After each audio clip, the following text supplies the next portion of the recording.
Sex semen से पैदा होने वाली रेड फ्रीजन की कच्ची खीरी बछड़ी और माशाअल्लाह बच्चा देने के लिए तैयार है। जानवर की नस्ल, बारीकी, इसकी माशाअल्लाह शाइनिंग, हर एक चीज़ आपके सामने। अभी तकरीबन 18 दिन इसके बच्चा देने में पड़े हैं और जो इसका हुस्न है माशाअल्लाह, अगर टिकटॉक फॉर यू के ऊपर आए तो माशाअल्लाह का कमेंट करिएगा, नहीं तो माशाअल्लाह का कमेंट भी आपने नहीं करना।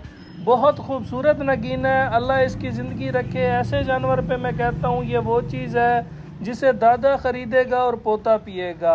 बहुत लंबे अरसे तक चलने वाला जानवर इसकी खूबसूरती के ऊपर आके ख़त्म हो जाती है।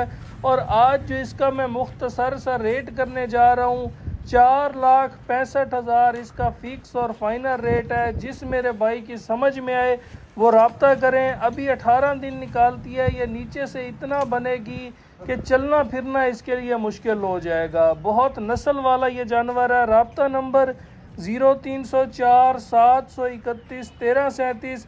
रेट मैंने फाइनल बता दिया है। जिस मेरे भाई को पसंद हो, जो इसका शौक़ करना जानता हो, जिसे नस्ल की पहचान हो, सिर्फ वही भाई रब्ता करें, चस्के वाले रब्ता ना करें।